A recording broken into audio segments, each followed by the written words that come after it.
中共中央政治局委员、中央军委副主席张又侠出席会议并讲话，要求认真学习贯彻习主席重要指示精神。Did you notice something off about this video? Where the heck is Xi Jinping? Welcome to this episode of Elite Politics. I'm David Zhang. This was a recent important military meeting, a meeting on developing systems of modern military theory. Now, according to the state media website, Xi Jinping did give a speech, but there was no footage. It only shows the vice chair of the military, Zhang Youxia, and a two-star general, Zhao Xiaozhe, on the table. Where was Xi Jinping? Well, Xi Jinping was touring Fujian in the south, and this meeting happened on the 14th of October. Xi Jinping actually had plenty of time to speak there, get on a plane, get filmed, of course, and then get on a plane, fly 3 hours to Fujian for his afternoon public appearance. He also appeared in a funeral, which was that morning, so he could have just, drove 10 minutes for this meeting and then left for it. But there was no time conflict for him to be at this meeting, the funeral, or the southern meeting. So the question is, why would Xi Jinping miss an all-important military meeting? In fact, the importance of this meeting is actually the same as the one held back in June of this year, where a massive screen time was given to Xi Jinping. And I also searched on reports of Xi's southern visit to Fujian. There was zero mention of military-related activities. Why is this weird, you might ask? Well, the People's Liberation Army had just launched their military drill around Taiwan 2 days ago, the so-called Joint Sword Exercise 2024B. And so Xi Jinping in Fujian, the closest province to Taiwan for the so-called reunification campaign, instead did some random inspections around the farmers market, spoke to farmers. He didn't inspect any military base there, and he just went to go see how people were doing and living. In fact, he made no mention of the usual reunification plan.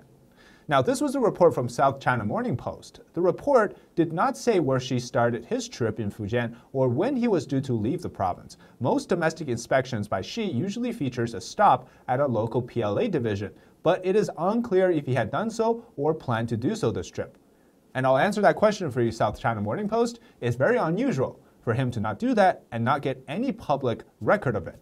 Also, another weird point is that usually there's this tall old guy accompanying Xi Jinping every time he goes to inspect a local area. This time, he wasn't there. Only an economic deputy minister, He Lifeng, was with them. Now, the man missing, his name is Cai Chi. He's responsible for propaganda and the personal daily affairs of Xi Jinping. Basically, this is his personal, powerful assistant, yet he wasn't there. Again, very unusual. Now, let's just turn back to that military meeting for a second. What's odd isn't that this man, Zhang Youxia, chaired the meeting. It is that the other vice chairman, He Weidong, wasn't present. Now, if Xi Jinping wasn't physically there, he would have had the other vice chair present as well. But in fact, Zhang ran the whole thing. And the report usually has something called resolutely follow Xi Jinping's new era military theory. This time, it excluded Xi Jinping's name and only called it a new era military theory. As we know, attachment of Xi's name to everything is part of that ideological conversion. And we also know that ideological education is perhaps the core of brainwashing of the CCP. It's very prominently featured in the PLA for the sake of keeping soldiers in fighting well. So for Xi Jinping to not attend this in person, it's rather strange. Now, to talk a little bit about why this vice chair here chaired the meeting, and that is kind of strange, you have to talk about the dynamic of Xi Jinping and Zhang Youxia. Now, while they used to be allies, in fact, this relationship extended back to their family, to their parents' era, it has deteriorated.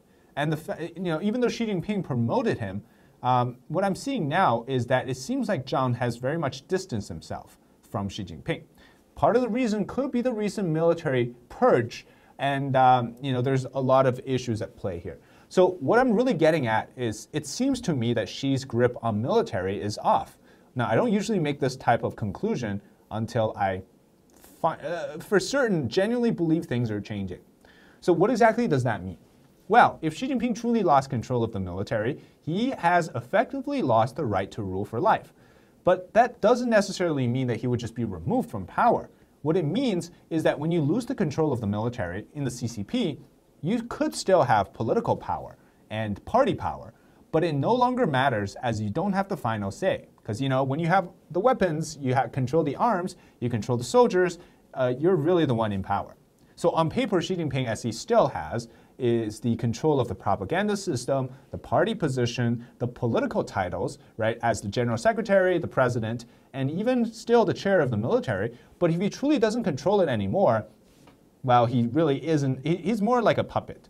But it's not likely that all of this is going to change overnight.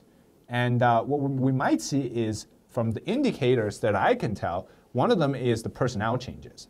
This guy, his name is Chen Guoqiang. He was the deputy commissioner of the Central Disciplinary Commission within the military. In other words, he was Xi Jinping's butcher within the military, and he oversaw that whole military purge of 100+ generals within the military. That's Chen's work. Now he's been sidelined. He's now been moved to be a CCP official in a military university. You don't get sidelined to go to a university after being the butcher of Xi Jinping in the military, from such an important position to essentially getting demoted to that position. And according to Yao Cheng, who is a PLA insider, 2 other generals belonging to Xi's faction, they've also disappeared. It's reported that former political commissar Cheng Shengqiao and current political commissar Yuan Huazhi are both under investigation.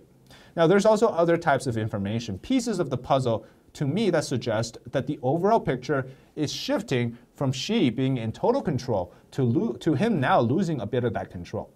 And we might have more signs coming in the months or a year, but so far it seems to me something is fundamentally changing.